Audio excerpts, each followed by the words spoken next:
Você que manda. Vamos falar de cemitério primeiro, né? É legal o cemitério. Vamos lá. Cara, cemitério...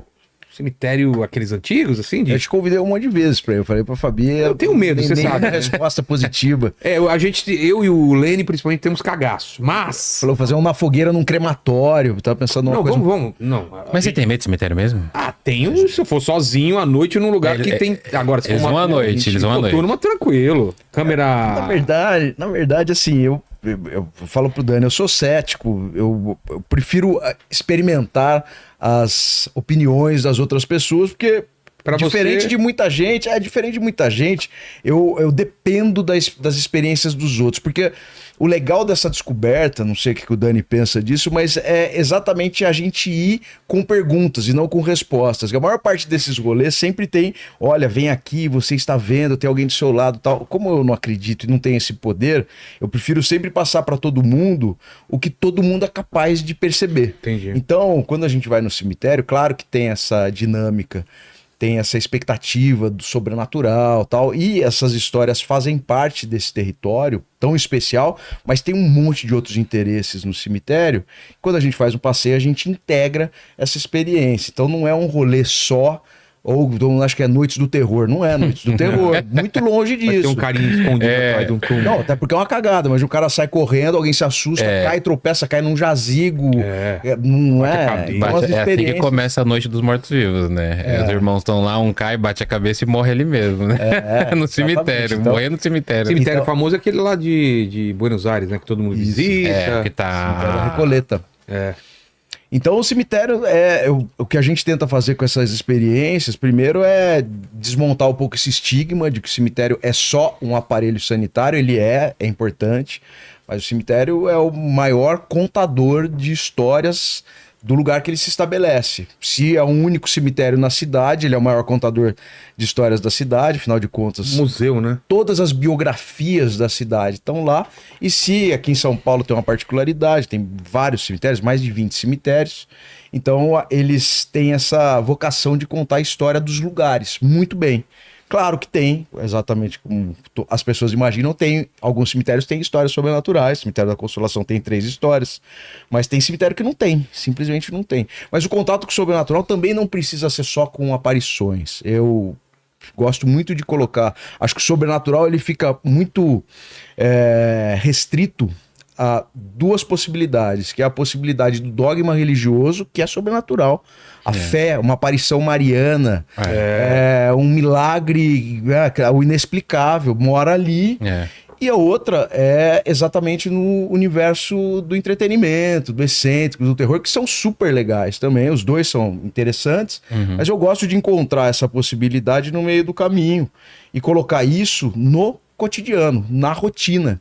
Essas histórias, além delas terem uma capacidade, um poder muito grande de fazer com que as pessoas se reencontrem com um senso de pertencimento, de identidade da cidade, elas também têm um poder de refazer pontes afetivas muito grande. É muito louco. 2 coisas que acontecem no passeio, por exemplo, e que eu adoro. Quando alguém chega e fala assim, puta, minha avó contava essa história pra mim. Ou então... A outra frase que eu acho maravilhosa é: eu nunca tinha ouvido falar nisso, passo aqui todo dia.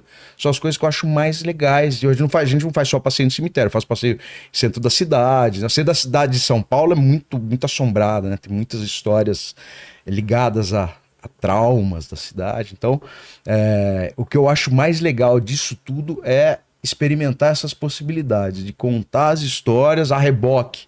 Claro que tem um magnetismo imenso, mas a reboque, a gente trazer a história regular da cidade, vai trazer um monte de reflexão, afinal de contas, por exemplo, a gente vai falar de milagreiros, né? De pessoas que morreram e fazem milagre no cemitério, por exemplo. Pô, você identifica uma porrada de violência. Violência contra a mulher, violência contra a criança, escravidão, umas puta desgraça, umas tragédias imensas. Porque afinal de contas, estou falando muito, mas afinal de contas, a história de fantasma, eu sempre digo que quem acredita em fantasma resolve a maior questão existencial da humanidade desde que ela percebeu a sua consciência. Imagina. Se tivesse uma resposta sobre isso. Existe vida após... Você acredita em fantasma? Existe vida após a morte, tá resolvido. Foi comprovado cientificamente, pronto. O mundo muda. Muda mesmo. Muda tudo. Então, ao mesmo tempo, claro, até por essa mística, até por esse magnetismo, a gente pode aproveitar elas para fazer outras reflexões. Porque quem não acredita no sobrenatural percebe muito rapidamente que as histórias de fantasmas são grandes metáforas de traumas não resolvidos, às vezes individualmente, às vezes coletivamente. Então, a gente fala, por que existe noiva fantasma, por exemplo? Porque a sociedade convencionava que o propósito de vida de uma menina era se casar. Quando ela estava nos trilhos desse acontecimento e morria, seja lá por qual for a razão, pode ser por uma desilusão, abandono, não queria casar, tirou a própria vida, tem um monte de hipóteses. O que acontece? Assassinada pelo futuro marido, que tem casos assim também. Ela volta nesse looping, porque tá lá. Isso para quem acredita. Para quem não acredita, quer dizer, se incutiu no senso comum, que é o grande propulsor do imaginário popular, a partir desse trauma, essa história que é, na verdade, muitas vezes até um instrumento de você conseguir digerir essa tragédia. Você falou que tem 3 histórias na Consolação, mas é que o pessoal tá perguntando aqui que passeio, mas vamos falar também, quando você sabe da história, quando estavam fazendo o metrô lá da Paulista, que passava por baixo do cemitério da Consolação, tinha histórias, né? Tem um monte de história, na verdade. E coisas estranhas que aconteciam. No cemitério da Consolação tem a lenda dos Matarazzo, né? Porque lá tem um... Vê se acha a foto Tem um mausoléu, né? O mausoléu dos Matarazzo, que é o maior da América do Sul, se eu não me engano. Para ser considerado mausoléu, não é um túmulo simples, são aquelas construções meio enormes. Tanto que a deles é linda, assim. Eu acho que é um dos únicos no Brasil que tem cripta, né? Porque no Brasil não tem muita cripta. O que é uma cripta? Que é o subterrâneo, né? Quando você desce, é maravilhoso. A gente tem, assim, pra entender um pouco, você tem o túmulo, que normalmente é para uma pessoa. Túmulo, uma sepultura, um buraco. Isso. Os jazigos, na verdade, que começam a ser... O mausoléu, na verdade, é uma estrutura escultórica. Tá. Então, é isso que você falou, uma capela, um grande monumento, que você tem para baixo um jazigo. Então, o jazigo, na verdade, é um lugar que compõe várias gavetas para você colocar mais gente. Então, uma sepultura... a família toda. Família toda, né? Uhum. Então, eu já fui em mausoléu, por exemplo, São Francisco Xavier, que tem 40 gavetas. O mausoléu, na verdade, da família Matarazzo era uma capela, né? É uma igreja. Dentro dele, né? Dentro dele. Se você olhar, você consegue ver, né? E é muito louco, porque o Matarazzo, então, quando a gente começa a acessar dados históricos da cidade, o Matarazzo, embora fosse o homem mais rico do Brasil e da Itália, 10º homem mais rico do mundo, ele não pertencia àquela estirpe da primeira camada da sociedade, né? Ele não tinha pedigree, era um italiano, imigrante, ferrado, que veio para cá e prosperou economicamente. Então, quando ele quer comprar um espaço, porque o cemitério sempre foi um lugar de convívio social também. Também, né? Muito. E você reproduzia o seu status, você reproduzia o seu status social nesse território. Então, o Matarazzo, ele queria um espaço no cemitério da Consolação e deixar ele comprar num lugar nada nobre. Ele tá lá no fundo. Lá no fundão, né? Sério? Então tá lá no fundão do cemitério. Esse mausoléu. Achou, Lene? Pô, quero ver. E aí o que acontece? Esse mausoléu, ele beneficia toda... Ele, por conta desse mausoléu, toda essa área é beneficiada. Tanto que o Campos Salles tá...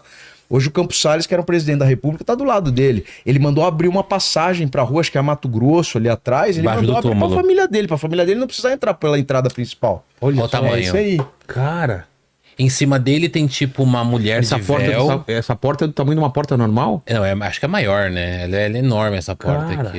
Essa porta hoje ela tá chumbada lá, não abre, mas eles ministravam inclusive missas aí dentro aos domingos, por muitos anos. Luiz de Brezolara, que é o arquiteto, que é o cara que projetou, o escultor e o projetista desse lugar, que ele construiu por Ermelino Matarazzo, que tem um bairro em São Paulo chamado Ermelino Matarazzo, que era, na verdade, filho dele, era piloto de automóvel e morreu na Itália num acidente numa corrida.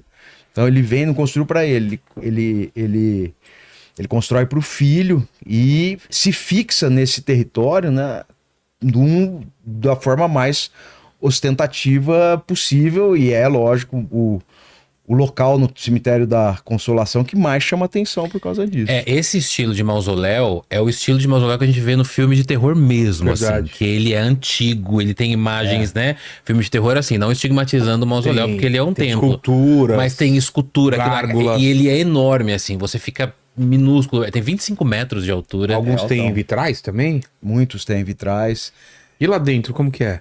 Eu nunca entrei. Mas, Cara, normalmente... mas antigamente falavam que tinha missa dentro dele, né? dele. No domingo. Normalmente, o que que tem? Tem uma mesa? Um altar, é igualzinho uma capela. Nessa porta aqui, quando você olha, você vê um altar, você já vê aquelas cadeirinhas que o pessoal senta na igreja e vê um altar.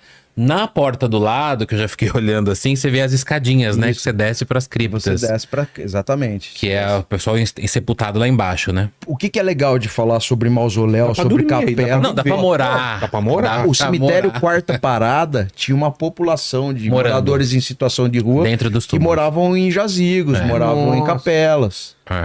E por que tem capela em cemitério? Porque, assim, a realidade cemiterial, até da nossa do Brasil, ela é meio recente, assim, a gente pensando em perspectiva, né? A gente tem uma carta régia de Dom João VI que proíbe sepultamento dentro de igreja, porque antigamente... Era sepultado no altar, né?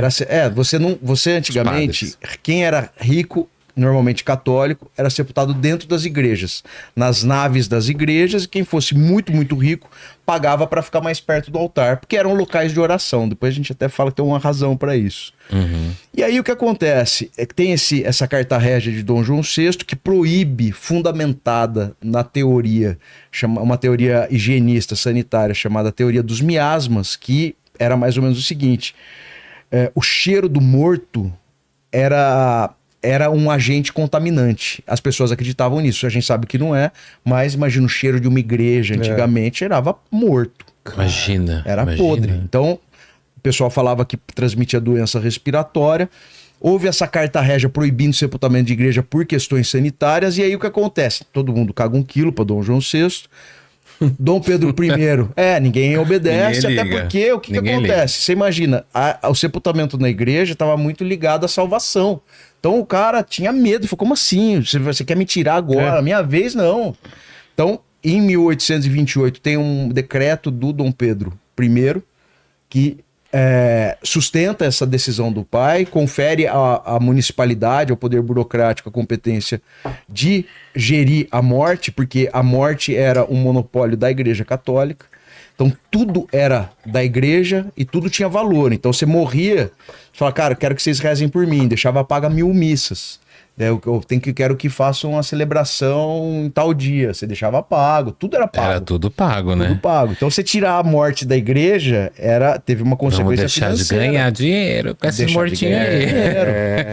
Então o que acontece? Só pra adiantar, então por que as pessoas, por que hoje tem, né, muita capela em cemitério, principalmente nos históricos? Porque o pessoal que era mais rico falou, bom, já que eu não posso ser sepultado dentro da igreja, eu vou fazer a minha igreja no cemitério. Os cemitérios não eram lugares de rico. No começo, quando eles começaram a ser utilizados, era só pobre que era enterrado em igreja. Em cemitério. Só pobre. Cemitério da Consolação, que a gente vê lindo e tal. A primeira mulher foi a dona... Mas se for pensar bem, cara, é uma perda de espaço, né, cara? Pra poucas pessoas. Eu sou suspeito porque Você gosta? Sou apaixonado. Sério? Porque você vê uma região, de repente...